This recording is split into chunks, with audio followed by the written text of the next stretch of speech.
Я вас приветствую, мои дорогие друзья! Сегодня в этом видеоролике я хочу показать вам, как можно своими собственными руками изготовить отличный генератор бензовоздушной смеси для ювелирной бензиновой горелки, которую я изготовил в прошлом выпуске. Начну, пожалуй, с особенностей самого бачка, в котором и происходит генерация бензовоздушной смеси. В качестве корпуса для бачка я использую 110-ю стальную трубу. У меня остался небольшой кусок от дымохода печи, поэтому я решил использовать именно его. Для зачистки трубы от ржавчины я использовал корж щетки. Для зачистки внешнего диаметра щетку диаметром 150 мм. Для зачистки внутреннего диаметра щетку диаметром 100 мм. В качестве заглушек для бачков я использовал листовой 4-мм металл, взятый из металлолома. Необходимые мне кружки я на грубую вырезал при помощи УШМ машинки, ну а четкую геометрию я придал при помощи гриндера.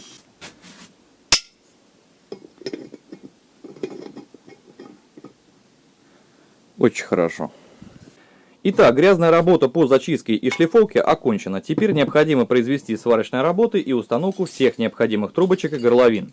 В своей конструкции я буду использовать два резервуара. Резервуар номер 1 будет являться генератором бензовоздушной смеси, в него будет заливаться бензин и будет установлен аэратор. Бачок номер 2 будет являться ресивером. В принципе, можно обойтись и без него, но дело все в том, что я этот агрегат буду использовать в домашней мастерской, и мне нужно максимум безопасности. Какие две важные функции выполняет сам ресивер? Во-первых, он сглаживает пульсации от аквариумного компрессора, пламя становится ровным. И второе, самое важное, по большому счету, почему я включил его в эту конструкцию. В случае какой-либо нештатной ситуации, если вдруг бензин вскипает и попадает в сам ресивер, в горелку уже бензин не попадет, потому что сам бензин стечет вниз, а через вторую трубочку в горелку уже идти будет чистая бензовоздушная смесь. В магазине я купил вот такой вот фитинг, стальная трубочка, на ней нарезана резьба на 1/2 дюйма. Я ее разрежу на две части, и это будут две горловины в первом и втором бачке. В первом бачке это будет заливка бензина, а во втором бачке это будет техническое обслуживание, слить конденсат, например. Все необходимые трубочки для установки я буду использовать медные. 6-миллиметровая медная трубочка, и при помощи пайки буду уже устанавливать в оба бачка. Здесь будет две трубочки и тут будет две трубочки. Вот, после чего я произведу сварку вот этих заглушек. То есть в моем случае их проще заварить. Так это в принципе можно залудить и запаять, потому что давление в системе как таковое небольшое, то есть держать будет. Теперь хочу провести небольшой эксперимент. Хочу выбрать конструкцию самого аэратора, та часть, которая будет испарять сам бензин. Для эксперимента я взял стеклянную баночку, припаял две трубки. Одна медная трубка уходит до самого низа, другая вверху. Все припаяно на обычный припой, оловянный. Значит, цель этого эксперимента. Хочется наглядно через стекло посмотреть, как испаряется бензин. В данном случае конструкция номер 1 обычная трубочка, не доходящая до дна, и налито немножко бензина галоши. Подаем воздух. Как мы можем видеть, пузырьки крупные, идет недостаточно насыщения. И если бензина будет налито чуть больше половины бачка, он даже может выкипеть через вторую трубку. Конструкция номер 2. Припаяна полукруглая медная трубочка, один конец завальцован, и в ней просверлено большое количество маленьких отверстий диаметром 1 мм. Идея такова: сделать большое количество мелких пузырьков. Вот эта конструкция уже лучше. Посмотрите, какое большое количество пузырьков. А значит, испарение бензина еще лучше. Это еще не предел. Испарение бензина можно сделать еще эффективнее. Для этого можно использовать вот такую губку для мытья посуды. Она выполнена из нержавеющей стружки.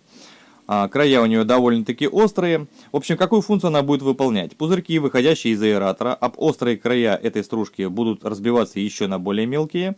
Ну и, собственно говоря, площадь поверхности этой стружки очень большая, то есть бензин с нее самой будет испаряться еще гораздо лучше. Попробуем. Вот теперь то, что надо. Самое оно. Это самый эффективный способ для того, чтобы испарять бензин. Две крышки к двум бачкам я уже приварил. Также были приварены две горловины. На них будут накручиваться две латунные заглушки, для того, чтобы эти бачки можно было герметично закрыть. Также здесь были просверлены 4 необходимых технических отверстия диаметром 6,5 мм, для того, чтобы можно было спокойно сюда вставить медную трубочку и ее запаять. Паять я все это буду низкотемпературным припоем по алюминию. Он прекрасно схватывает со сталь с медью. А разогревать все это буду обычной газовой горелкой. Также из 6-миллиметровой медной трубочки были загнуты вот такие вот уголки. Загинала я их на горячую. Они, конечно, немножко деформировались, но главное, что они герметичные. Значит, тот бачок, который будет являться ресивером, В него будут припаяны два вот таких вот уголочка, вот примерно как-то так. Выступать изнутри они будут совсем ненамного. После того, как я их здесь припаяю, донышко я здесь полностью заварю. Ресивер готов. В бачок, который будет являться генератором бензовоздушной смеси, в него будет впаиваться один вот такой уголок. Вылезать изнутри он будет совсем ненамного. Для этого бачка я сделал аэратор из медной трубки. Низ согнул в виде окружности. Просверлено большое количество отверстий диаметром 1 мм. Он вставляться будет изнутри и находиться чуть-чуть выше основания. Примерно вот как-то вот на таком расстоянии. После того, как я его здесь запаяю, трубочку я загинаю, равняю его здесь. Сразу вставлю сюда губку металлическую для мытья посуды и после чего привариваю донышко. После всех этих манипуляций можно будет считать, что оба бачка готовы к работе.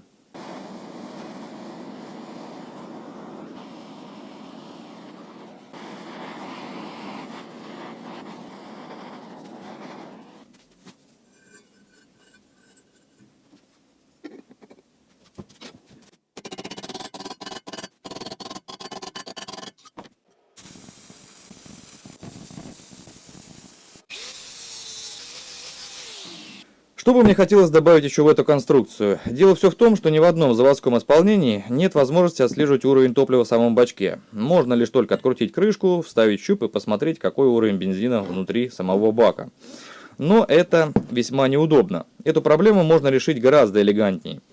В общем, в самом бачке, вверху и внизу, я просверлил два отверстия диаметром 5 мм. Из стальной трубочки внешним диаметром 5 мм я согнул вот такие два уголка.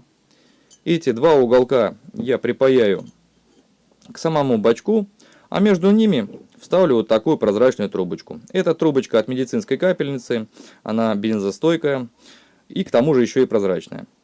Ну так гораздо будет удобнее отслеживать уровень топлива в самом бачке.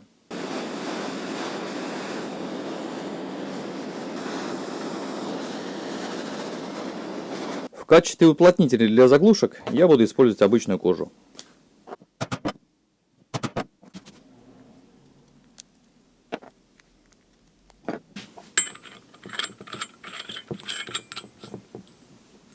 В качестве основного компрессора на своем генераторе я буду использовать вот такой аквариумный компрессор с заявленной мощностью 45 Вт и производительностью 70 литров в минуту. Покупал его у китайцев. Но то, что у него производительность 70 литров в минуту, я очень сильно сомневаюсь, потому что китайцы любят рисовать фантастические цифры. Вообще, для пайки и для плавки небольших количеств металла достаточной производительности 30-35 литров в минуту. Именно по этой причине я брал компрессор производительностью в 2 раза больше, потому что по факту, скорее всего, максимум будет выдавать литров 40. Это в самом лучшем случае. В общем, это поршневой компрессор, выполненный в таком большом металлическом корпусе. Здесь такой большой металлический корпус не просто так. Дело все в том, что он рассчитан на работу в режиме 24/7, без остановки. Поэтому это все сделано для того, чтобы отводить от него тепло. В основании имеются вот такие силиконовые ножки, которые позволяют не передавать на корпус вибрацию от этого компрессора. В комментариях люди пишут: разбирайте сразу, потому что китайцы с завода не смазывают сам поршень, что вызывает выход из строя этого компрессора. Ну, сейчас мы разберем и посмотрим, что у него внутри. В общем, 4 винта я выкрутил, теперь помаленечку будем разбирать. Верхняя крышка, резиновая прокладка, сам клапан. Здесь имеются 6 отверстий и резиновая прокладка. Воздух сюда проходит, а здесь, благодаря вот этому клапану резиновому, обратно выйти он никак не может. Ну и сам поршень, который нам необходимо извлечь. Ну, принцип, в принципе, очень простой. 2 электромагнитные катушки и здесь металлический якорь. Значит, получается, благодаря этим двум катушкам этот поршень двигается туда-сюда, возвратно-поступательно. Ну, как и ожидалось, он сухой, его необходимо смазать, для того, чтобы он работал как можно дольше без трения. В качестве смазки я буду использовать белую литиевую смазку, которая снижает трение и обладает очень хорошей вязкостью. Наносим небольшое количество и размазываем пальцем.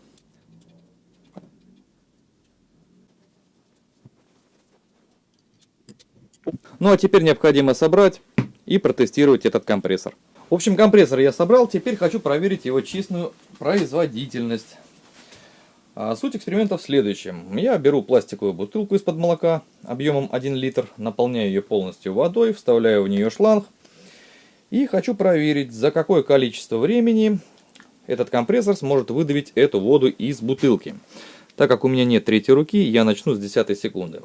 Чисто теоретически, если заявлено 70 литров, значит должно быть меньше 1 секунды, но я очень сильно в этом сомневаюсь.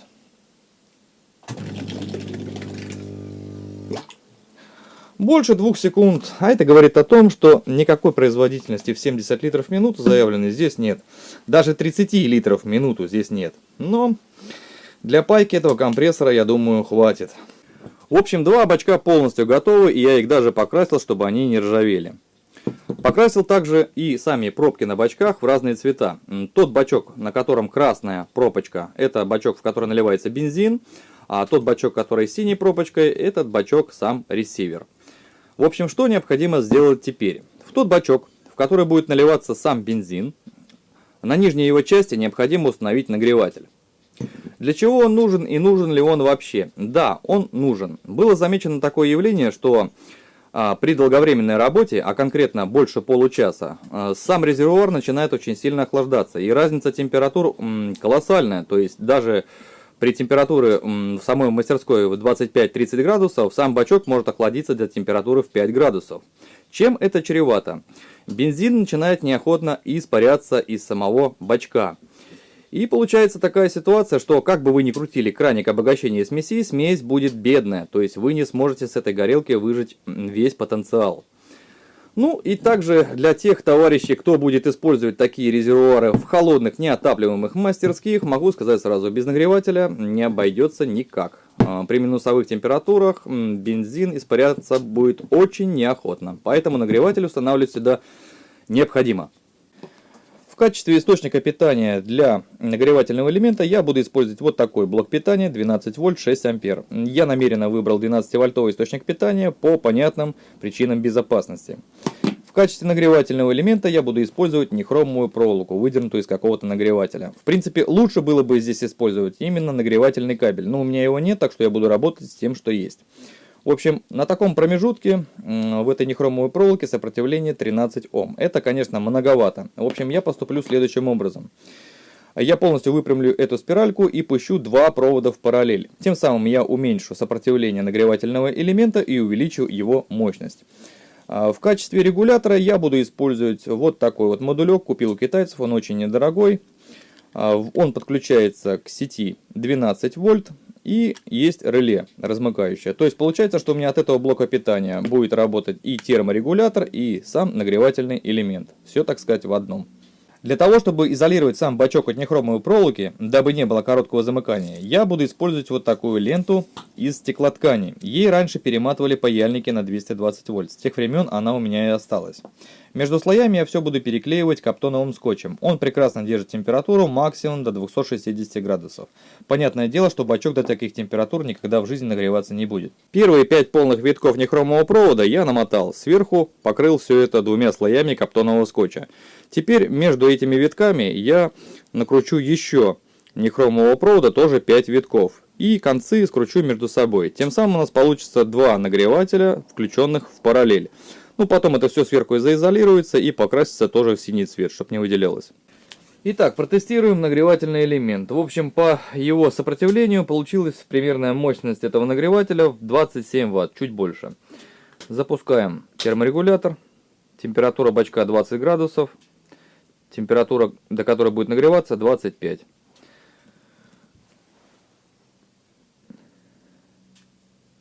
Ну, по ощущениям, проволочка нагревается градусов 50, не больше.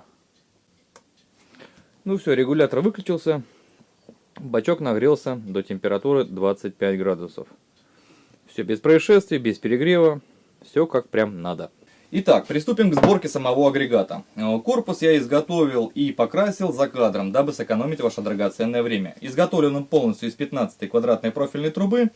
Донышко приварено, это 3-миллиметровая сталь. Все, что было под рукой.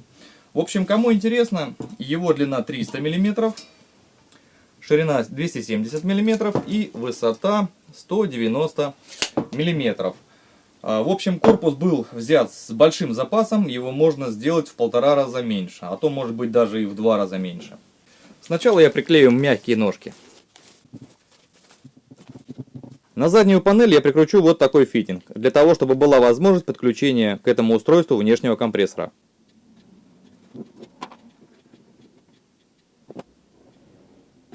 Устанавливаю компрессор.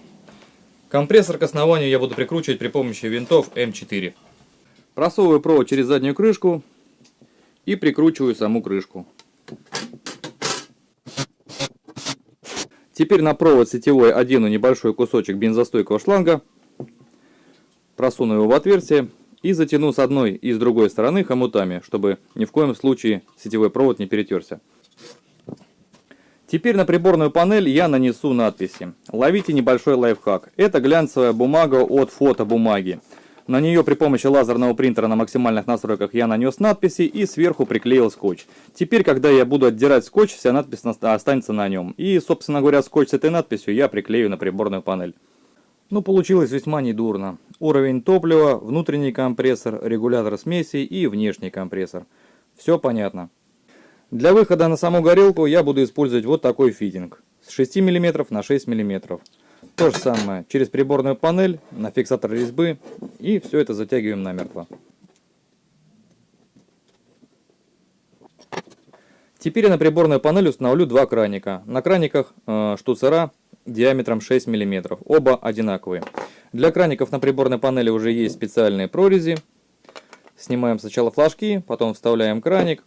И фиксироваться все это будет вот такой скобой через два винта. Для того, чтобы была возможность управлять мощностью внутреннего компрессора, я купил в магазине электрозапчастей вот такой диммер на 600 Вт. Это обыкновенный диммер для управления светом. Ну и теперь устанавливаю сам терморегулятор. Готово. Приклею блок питания через двухсторонний скотч на эту планку, которая была предусмотрена в этом корпусе. И кроме того, я еще стяну все это хомутами.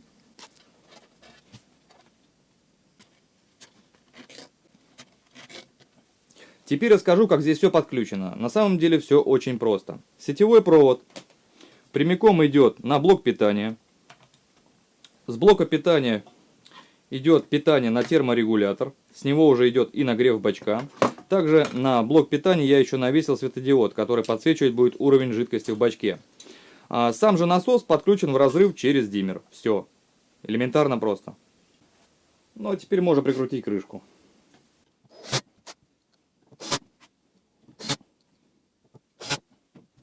Ну и после того, как мы соединили всю проводку, теперь можно и прикрутить сами бачки. На бачки я приварил вот такие уголки. И все это будет прикручиваться к основанию на винты М4. Для датчика температуры от терморегулятора я сделал вот такую скобу на самом бачке, чтобы она плотно прижималась к самому бачку. Отжимаем, вставляем и прижимаем обратно. Все готово. Ну а сам нагревательный элемент соединяется при помощи вот такого клеммничка. Это все сделано для того, чтобы можно было в случае чего изъять отсюда бачок без всяких повреждений самой проводки. Хочу рассказать вам, как я буду соединять бачки. Есть три возможных варианта подсоединения двух бачков. Те, которые пустые, это ресивер. Те, которые наполнены жидкостью, это бачок генератор бензовоздушной смеси. В общем, вариант первый, когда ресивер стоит сразу же при подаче воздуха, а бачок стоит после него. В общем, здесь у нас перепускной клапан стоит в самом бачке. Что мы можем видеть в этой схеме? Да, пульсация воздуха здесь компенсируется самим ресивером. Но если вдруг бензин вскипает и попадает в эту трубочку, то получается в горелку попадет сам бензин. То есть этот вариант мне не подходит вообще. Вариант номер два, когда бензиновый бачок стоит первым, а ресивер стоит вторым. И между первым и вторым бачком стоит именно краник регулировки бензовоздушной смеси. Что мы можем видеть в этой картине? Значит, получается, что если вдруг у нас бензин вскипает, то он стекает в ресивер, то есть в горелку у нас ничего не попадает. Но в этой схеме есть минус. Когда мы работаем с самой бедной смесью, когда воздуха больше, чем бензовоздушной смеси, пульсация воздуха не сглаживается, потому что он идет на сквозную. То есть этот вариант мне тоже не подходит. Вариант номер 3 самый подходящий в моем случае. То есть здесь регулировка воздуха и бензовоздушной смеси происходит в первом бачке, а дальше уже готовая смесь переходит через ресивер. Здесь мы именно избавляемся от пульсации именно самого воздуха, и эта схема спасает от перелива самого бензина. То есть я выбираю третий вариант. Соединять бачки между собой я буду при помощи бензостойкого шланга. Тройнички я буду использовать латунные 6-мм. Шланг я буду натягивать вот такими пружинными хомутами 8-мм. Также у меня еще в схеме будут вот такие два обратных клапана. Для чего они будут нужны, я расскажу попозже. В общем, все расходники я покупал у китайцев. Все ссылки будут на товары в описании под видео. В общем, два бачка по третьей схеме я подключил. Теперь вход. На входе стоит тройничок, и стоит он здесь не просто так. Дело все в том, что я хочу использовать как внутренний компрессор для мелких работ. Допустим, для пайки его хватает за глаза, для плавки небольших количеств металла его тоже хватает за глаза, уже проверено. Но если я хочу вдруг раскочегарить горелку вообще на максимум, то требуется подключение мощного компрессора. Так этот, собственно говоря, один из выходов и будет подключаться к внешнему компрессору. Значит, оба компрессора будут подключаться через обратные клапаны. На всякий случай, мало ли что произойдет, чтобы ни в коем случае бензин не вылился наружу. Собираем. Все-таки мне удалось собрать этот пазл. Ну а теперь попробуем, работает все это или нет. Так, для начала проверим, работает ли внутренний компрессор. Да, работает. Отлично. И работает ли внешний компрессор? Да, работает. Собираем дальше.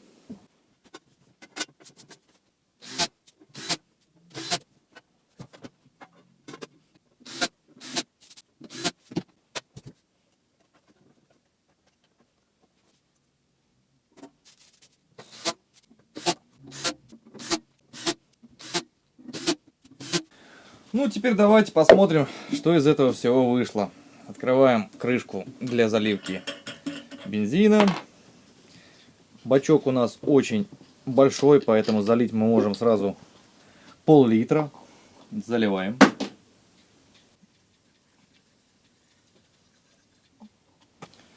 Ой, закрываем.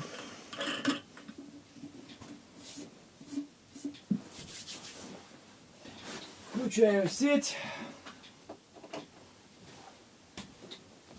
Уровень топлива виден. Чуть меньше половины даже. Теперь я хочу вас ознакомить с навигацией, так сказать, этого устройства. В общем, уровень топлива виден отлично. Подсветка с той стороны подсвечивает, и уровень жидкости виден превосходно. Здесь вообще нареканий никаких нет. Терморегулятор живет своей собственной жизнью. Как я поставил в настройках 25 градусов, так он и будет работать и нагревать до 25 градусов. Работает не так уж и быстро, потому что нагреватель всего лишь 27 Вт. Но, собственно говоря, нормально. Внутренняя крутилочка, то есть это внутренний компрессор. Это устройство включает и выключает внутренний компрессор. Нижний краник нужен для того, чтобы регулировать смесь бедная либо богатая. Если краник в этом положении, смесь максимально бедная, то есть практически воздух идет в горелку. Если в нижнем положении, смесь максимально богатая, то есть бензовоздушная смесь самая насыщенная идет в горелку. Верхний краник нужен для того, чтобы открыть и закрыть внешний компрессор, если он подключен с задней стороны. Ну а теперь давайте протестируем, на что же способно все-таки это устройство. Так, ну давайте протестируем возможности внутреннего компрессора. Подключаем горелочку. Ну, на минималочку сначала.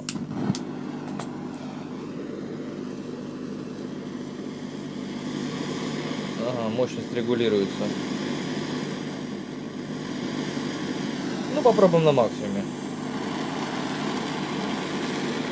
Богатая.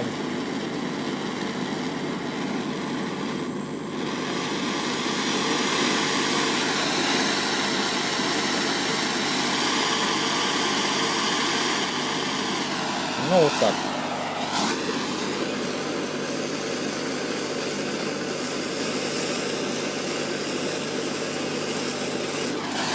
Плавить и паять я ничего не буду, я просто пробую на нагрев лист нержавейки.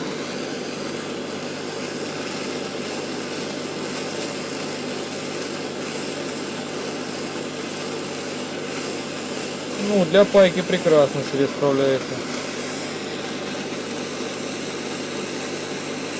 Ну-ка, в серединке.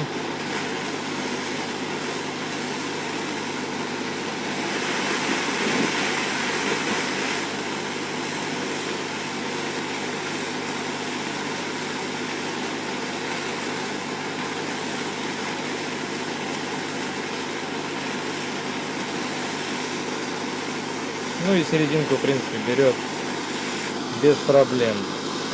Ну, для пайки это, конечно, будет вообще ништяк. В общем, для пайки самое оно. А по поводу плавки металла, ну, маловато мощности внутреннего компрессора. Ну, теперь давайте попробуем подключим к компрессору. В общем, на внешнем компрессоре я выставил давление 1,5 атмосферы. Этого, конечно, больше, чем достаточно. Хочу протестировать. В общем, этим краником даже можно дозировать подачу. То есть от мала до велика. То есть регулировка здесь имеется.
Вот эта производительность уже вообще охренительная просто.